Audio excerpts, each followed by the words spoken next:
ciertamente con el regreso a clases, que estamos más listos que nunca, ¿verdad?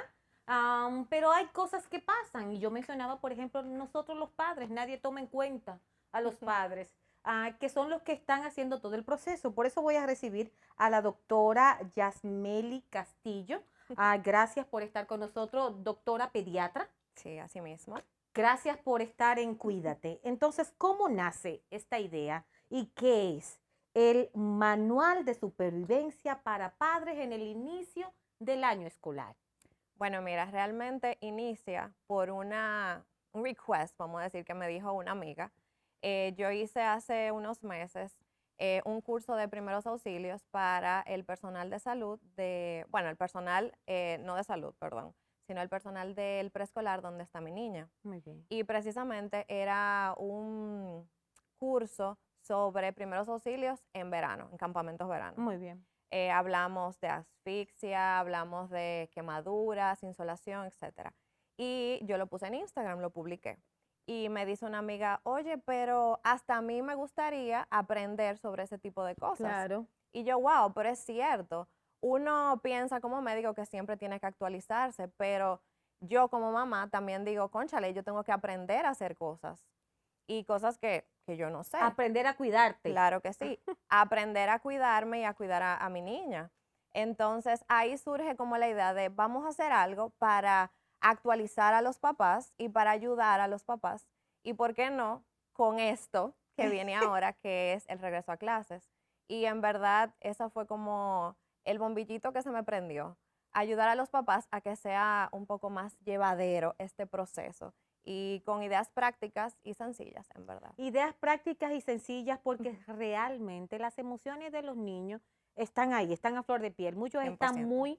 muy emocionados por regresar a las clases, pero hay otros que están tristes y hay otros que se enojan. Hay tantas emociones encontradas, pero papá y mamá también. Y papá tiene que Sí. prepararse. Me encanta esto. Y yo decía en Camerino que por qué no hubo un manual de supervivencia. Oye, supervivencia para los padres al inicio del año escolar. Ujú. Entonces, ¿en qué va a consistir todo lo que ustedes, porque es un taller que Sí. van a impartir? ¿Cuándo es el taller? Es el próximo sábado, Muy sábado bien. 29 de agosto a las 4 de la tarde.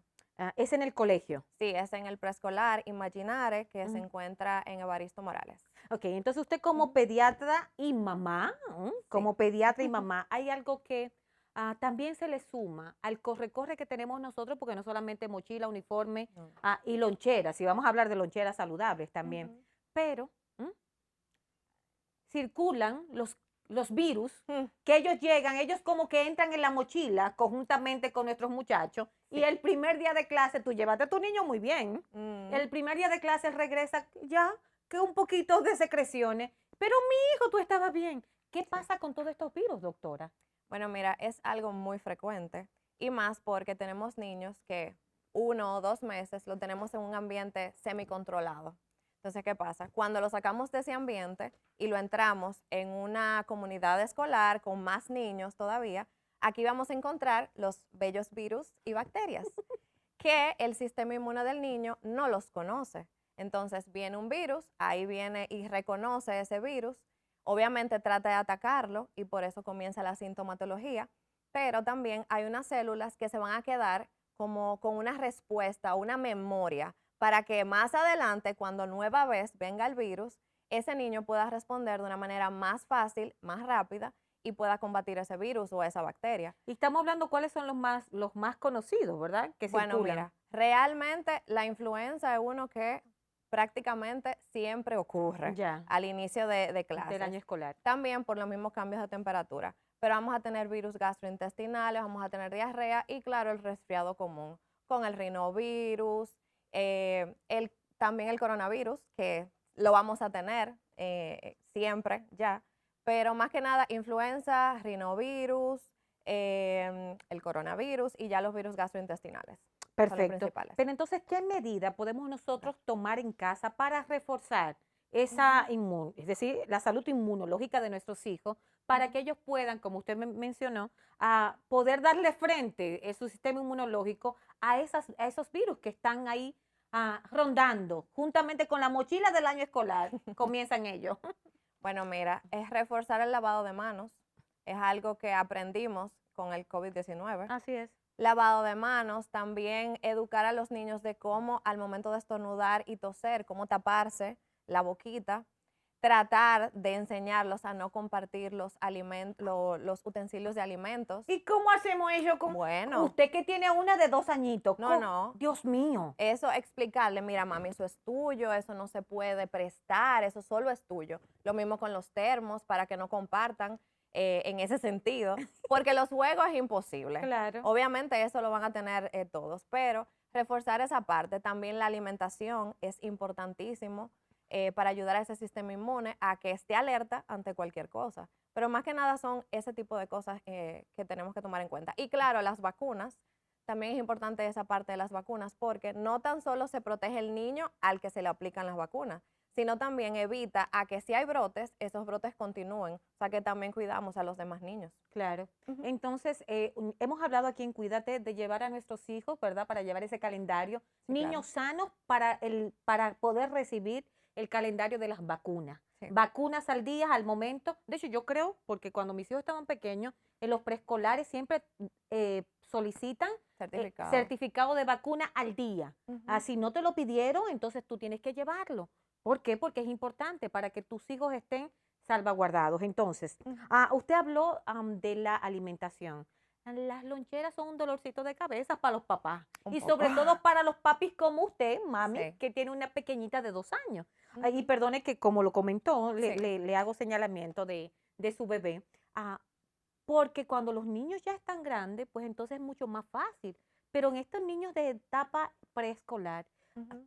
¿qué sería una lonchera saludable para nuestros hijos?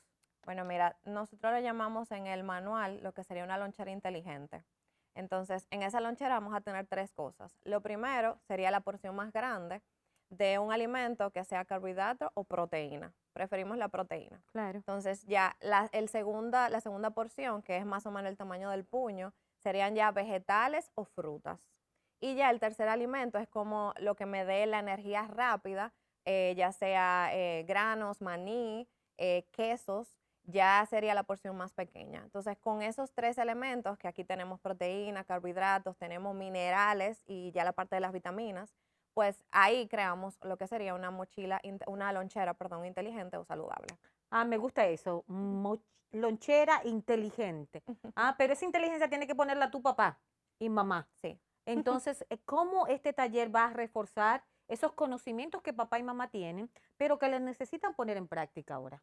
Ok, en el taller pensamos darle a los papás como tips de cómo preparar la lonchera en la noche previa. Ujú. Eso ayuda bastante a que el tiempo uno lo pueda aprovechar en la mañana.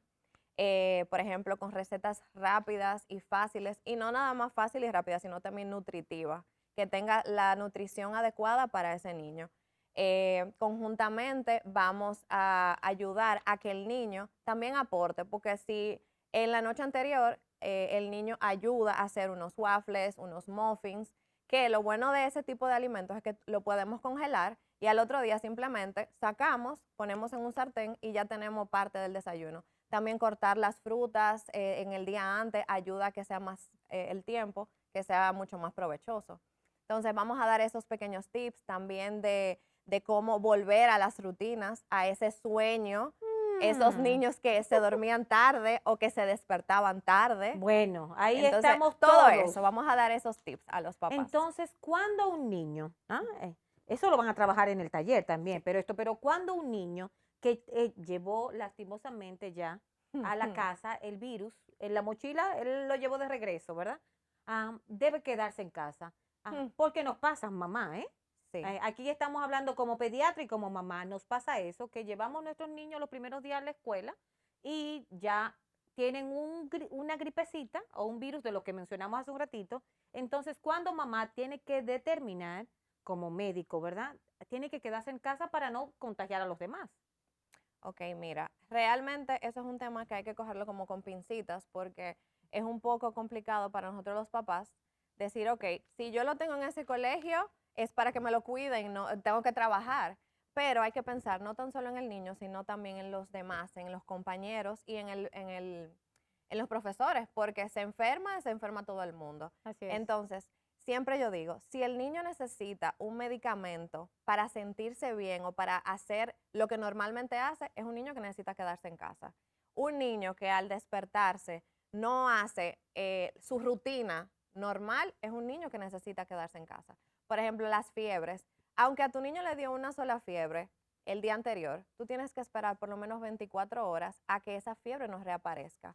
¿Por qué? Porque si tenemos una fiebre activa, eso quiere decir que probablemente esté en un punto infeccioso y puede infectar a otros compañeros. Entonces, eso lo mismo, eso pasa con la diarrea, eso pasa con los vómitos. Tenemos que esperar por lo menos mínimo 24 horas. Entonces, el niño llega a la casa, tienes los síntomas, el día siguiente dejarlo en casita. 100%. Dejarlo en casita, ¿para qué? Para cuidarlo, para que tú tengas el cuidado de tu niño y claro está, para también proteger a la comunidad educativa. Claro que sí. Entonces vamos nosotros a ir a una pequeña pausa. Seguimos hablando de este taller que va a impartirse este próximo sábado, ¿verdad? Oye, me encanta. Manual de supervivencia. Sí, para ti, para mí. Somos nosotros los papás que tenemos que a sobrevivir al inicio del año escolar. Vamos a la pausa, estamos en Cuídate. Ay, a mí se me hubiese...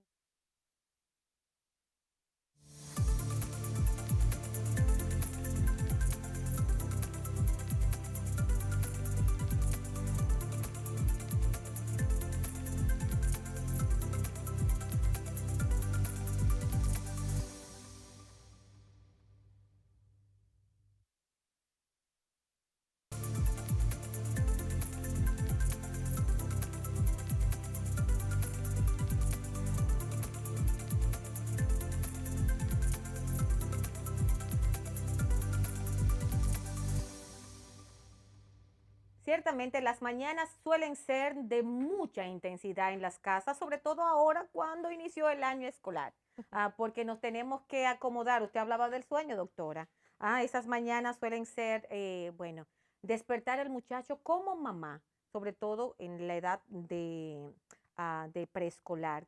Es fácil retomar las rutinas, pero en los adolescentes, ¿cómo lo hacemos? ¿Cómo lo enamoramos?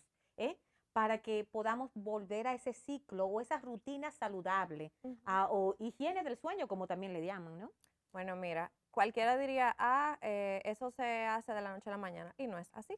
Lamentablemente hay que iniciar hasta 2 semanas antes de que realmente inicie el año escolar.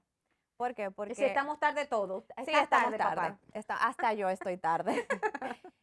Porque lo que tenemos que hacer es hacer una rutina flexible. No puede ser tan estructurada porque no va a ser fácil de llevar para los niños, ni siquiera para nosotros los papás. Claro. Entonces, ¿qué hacemos? Imaginémonos un niño que se acostaba a las 10 de la noche todos los días. No es que yo le voy a decir, tú vas a comenzar a acostarte a las 8, de repente, no. Iniciamos bajándole por lo menos de 15 a media hora. Entonces van pasando los días, 2 días normalmente. Entonces vamos a decir que tenía a las 10 de la noche. Un día empezó, a las 9:30. Muy bien. A los 2 días siguientes bajamos un poquito más, a las 8. Y así entonces llegamos hasta el horario que nosotros queremos. Eso va a depender de la edad también. Sí, también eso depende de la edad y depende de la cantidad de tiempo que deba de dormir un niño. Y claro, los niños, por ejemplo, de menores de 3 años que necesitan las siestas, entonces todo eso va a depender. Pero lo importante es eso, que la rutina de sueño o de retomar la rutina de sueño sea flexible y la vamos haciendo por lo menos, en el mejor de los casos, una semana antes del inicio de clases. Comenzamos así, de 15 minutos a 15 minutos y así vamos reduciendo hasta llegar al horario que queremos. Hablamos ya de esa lonchera inteligente. Me encantó como lo mencionó, doctora. Lonchera inteligente. Esto se va a impartir en este taller para padres, ¿verdad? Para que no, de supervivencia. Sí, taller manual de supervivencia para padres al inicio del año escolar. Pero hablamos ya de esa lonchera inteligente. Pero ¿qué no debe tener esa lonchera que no es inteligente? Y te lo estoy haciendo así para que lo entiendas. Hay una lonchera inteligente que tu papá eres que determina qué van a consumir tus hijos en la escuela, en el colegio. Pero esa lonchera que no es inteligente, que a veces nosotros por cansancio, porque estamos agotados, ¿verdad? porque tenemos que sobrevivir al inicio del año escolar, dejamos que solo sea de funditas y de cajitas. ¿Cuáles son esas cosas que no deben de estar en esa lonchera? Bueno, esos jugos en cajita, que eso literalmente es azúcar, tenemos que evitarlo. Pensar que simplemente quieres hidratar a tu niño, bueno, pues agua, mándale agua, no hay que mandarle jugos.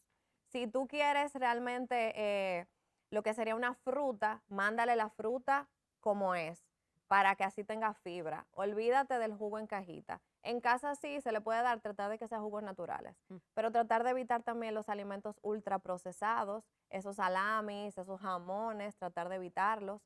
Conjuntamente las funditas de papitas con ese sodio, Eso esa tan rápido, sal. eso es tan fácil, eso es abrir la despensa y coger esa fundita y ¡pum! Y ya. Yo no lo niego, hay veces que uno está súper cansado o que no fue al supermercado a rellenar y hay veces que uno se la manda, pero por lo menos yo lo que trato es, si eso es lo que muchas veces le gusta consumir a mi niña, yo trato de que sea lo más saludable, entre comillas, posible. O sea, uno siempre tiene que ver esa etiqueta detrás. Me gusta eso. Claro, tiene que ver esa etiqueta y yo lo que digo es, mientras menos ingredientes tiene, quiere decir que probablemente sea lo más saludable posible. Me Y gusta. también que de esos ingredientes que uno los conozca, por lo menos. Claro. Entonces, tratar de evitar lo que son las funditas, lo más posible, y que los alimentos que se pongan en la lonchera sean lo más natural. O sea, que si queremos ponerle frutas, bueno, pues las frutas al natural, no ponerle una fundita de gomita de fruta, Dios mío. sino fruta al natural. Lo mismo, avenas, tratar uno de procesar uno en casa las cosas y no que ya vengan hechos. O sea, esas son como las cosas que tenemos que tomar en cuenta. El desayuno a nivel nutricional, no el desayuno o la lonchera que envías, la lonchera inteligente que envías a la escuela, sino el desayuno en casa. ¿Cuán importante es que nuestros hijos y nosotros también desayunemos antes de salir de la casa? Sumamente importante. ¿Por qué? O sea, como siempre dicen, es el alimento más importante del día, porque tenemos un ayuno previo, o sea, tenemos horas de ayuno y el niño lo que necesita y el adulto también, claro que sí. Tenemos, perdón, doctora, tenemos horas de ayuno porque estamos dormidos y 100%. nuestro organismo sigue trabajando, pero es un ayuno. Claro que sí. Entonces, ese primer alimento que uno va a ingerir es lo que me va a dar ese nutriente que el niño necesita, hablando de los niños, para poder desenvolverse bien en la escuela. O sea, un niño que no come, un niño que en la escuela no va a rendir. Ya. Lo mismo que el adulto. O sea, tenemos que alimentarnos para poder utilizar esa energía inmediata y poder rendir al 100% en todo el día. Entonces, ¿cómo se hace? Y aquí quiero, porque vamos a tener eso en el taller, ¿verdad? A ejemplos prácticos de un desayuno saludable que podamos hacerlo, claro, para toda la familia. Es decir, papá, mamá y los hijos van a consumir. Antes, es el desayuno en casa, antes de ir, porque ya hablamos de la importancia. O sea, tú me dices que ejemplos de desayunos rápidos. Bueno, mira, los yogures, claro, siempre vean la etiqueta, porque aunque diga que no tiene azúcar añadida, siempre vean la cantidad de azúcar. Muy bien. Y tratar de que sea el yogur más natural, o Bien. sea, no el saborizado. Claro. Los yogures, los cereales, las avenas, y esas avenas que uno desde el día antes la puede hacer en la noche, ponerle chía, ponerle nueces. La leche de almendra es bueno utilizarla porque hay un tema ahora, que no existe la leche de almendra, ahora son bebidas que no son leche. Bueno, se puede utilizar. Muy bien. Y realmente es nutritiva. Pero todo lo que tenga que ver con los yogures que son prácticos, los cereales, es quizás un poquito complicado comenzar a hacer mangú y esos purés, pero tampoco es necesario. Lo importante es que sea un desayuno sencillo pero nutritivo. Las frutas también, que desde el día antes uno puede picar las frutas y guardarlas en el refrigerador. Esos waffles que, claro, se ponen en las loncheras, pero si uno se lo quiere comer en la casa, simplemente es sacarlo del congelador y ponerlo en un sartén. Claro. Entonces, obviamente las proteínas rápidas como es el huevo, que se hacen un montón de cosas con huevo. Así es. Con ese tipo de cosas que son rápidas, uno puede hacer un desayuno sencillo, pero súper nutritivo. El bacon, que hablamos, porque aquí tengo yo acceso a una pregunta mía personal, porque a mis hijos les encanta. Y desde que hablamos con un desayuno rápido, mami, que tenga bacon, que tenga. Pero estamos hablando de que son productos cárnicos.